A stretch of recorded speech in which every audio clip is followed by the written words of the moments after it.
Hello guys, welcome back to my channel. And today's video, I want to show you how I replaced the broken back glass of iPhone 11.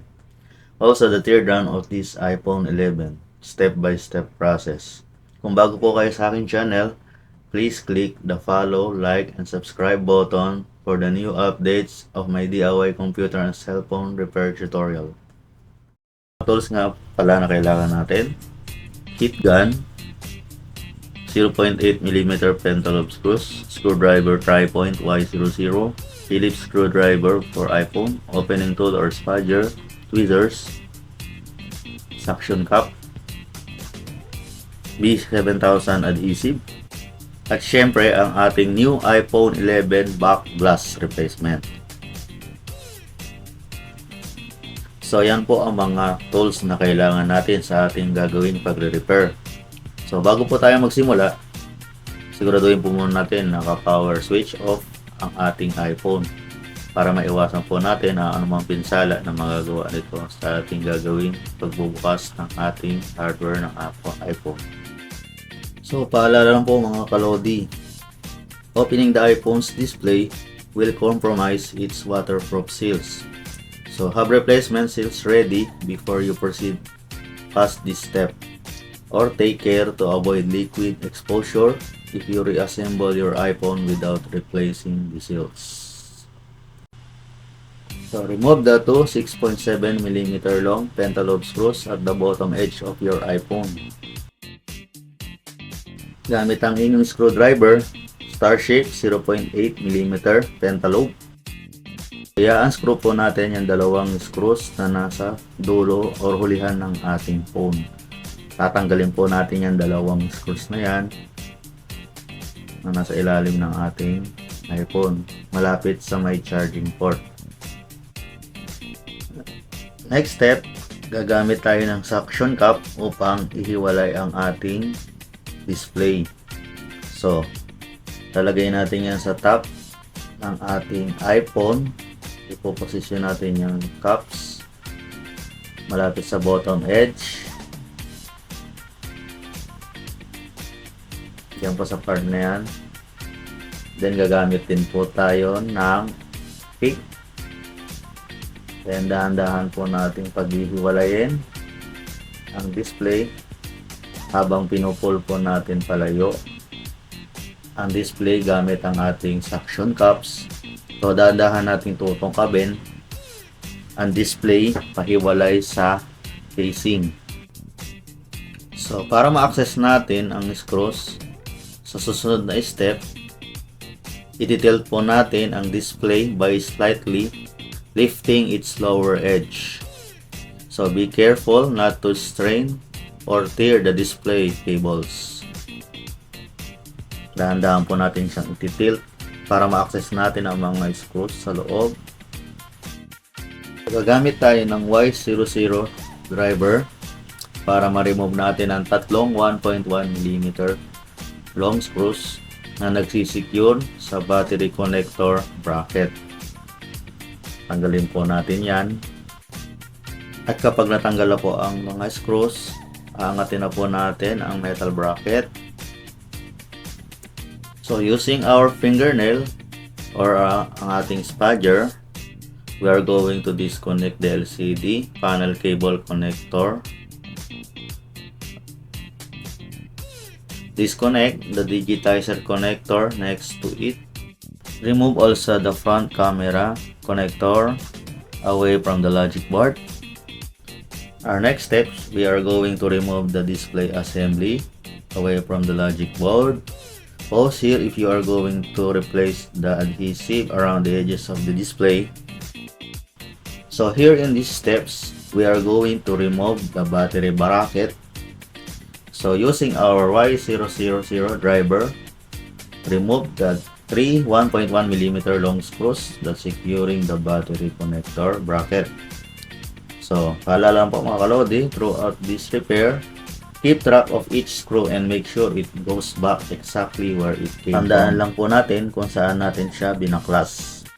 Next step, we are going to remove the battery bracket. Using our spudger or fingernail, we're going to lift that up.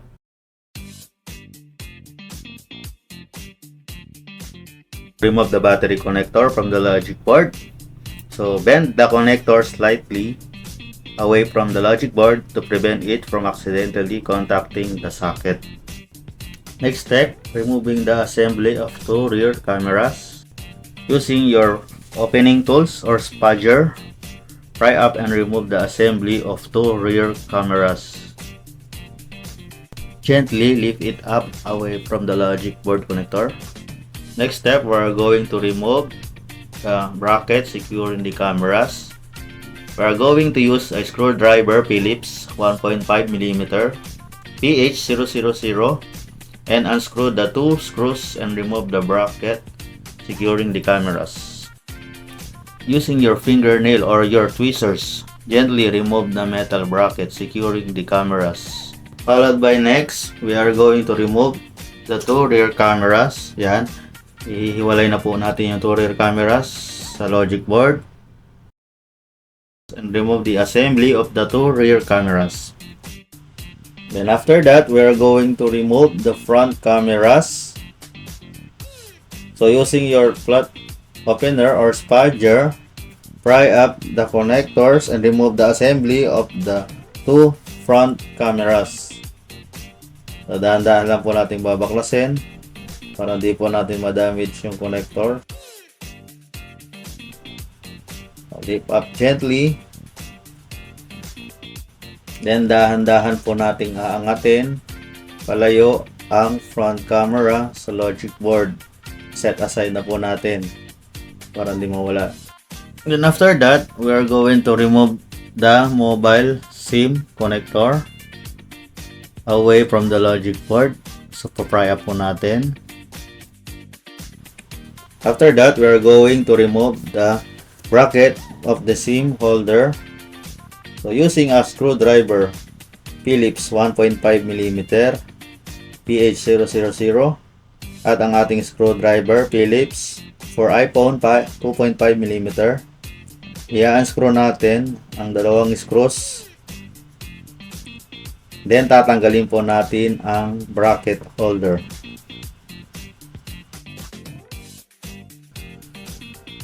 Then after that, we are going to remove the SIM holder.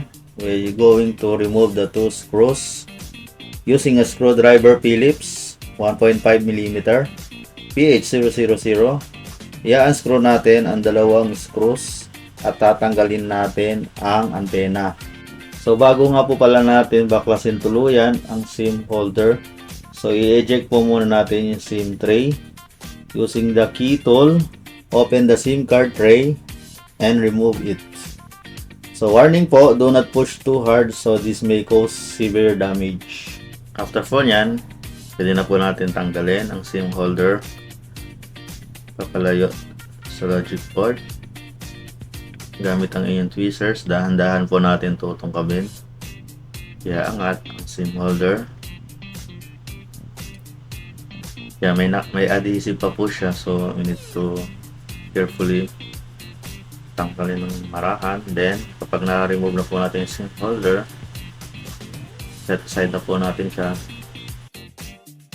Then after that, we're going to remove the two screws securing of the logic board.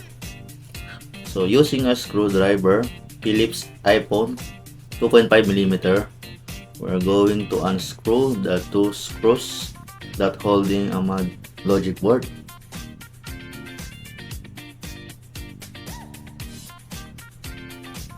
And after that, we are going to pry up that bracket holder.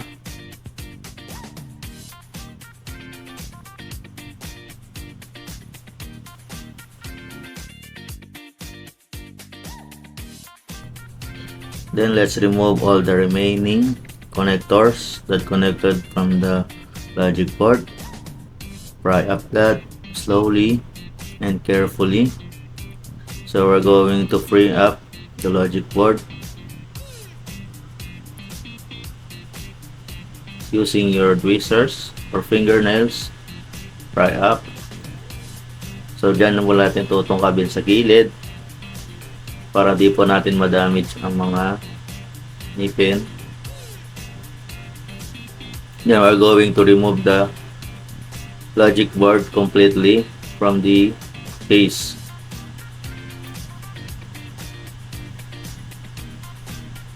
Now, I already lift up the logic board. I already separate it from the case. So set aside the logic board, and now we are going to replace the broken backglass of this iPhone. So using a heat gun, we are going to loosen the adhesive of this glass. So tansyahin nyo na lang po yung init na masisecure nyo, na hindi po madadamage ang internal parts sa ilalim, lalo po yung battery. So that's the reason why I just tear down first my logic board from my case, para po pag gumamit po ako ng heat gun is secure po ang aking logic board at hindi po siya madamage. Then kapag medyo mainit-init na po, so let's separate it with the flat opener.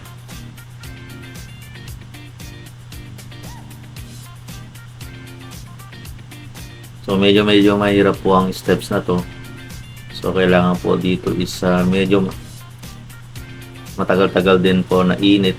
Kailangan na i-apply natin sa glass para madali natin i-separate yung mga broken glass from the case. So this is the step. If you don't have a machine separator, you can use the reworks or the heat gun para ma-completely remove natin yung natitirang broken glass. Ingat-ingat lang din po tayo sa pagbaklas ng glass. So pwede po tayong masugatan habang binabakbak natin ang glass dahil ito po ay napakatalas. So make it sure na wala na po natirang bubog sa case. And then pag naubos na po natin ang glass, ready na ang bagong backglass. Didikit na po natin ang bago nating backglass from this case.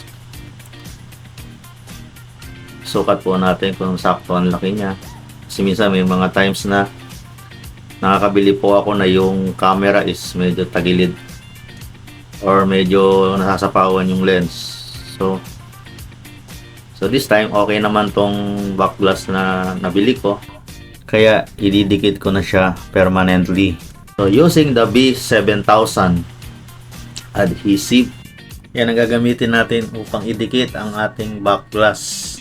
Kakalatad lang natin yung case na yan ng pandikit para ma-stick natin yung backglass at hindi po matanggal. So konting-konti lang po ang i-apply natin, so huwag naman sobrang dami. Now ilagay na natin ang backglass, idikit natin, press it gently. So para makasigurado tayo na nakadikit po ng maayos at nakalapat ang ating backglass. So careful lang po sa pagdikit, baka po mag-crack ang ating glass kasi minsan may naiiwan pa pong broken glass sa mga sides. So this will cause na mag-crack po at nakaangat ang ating screen.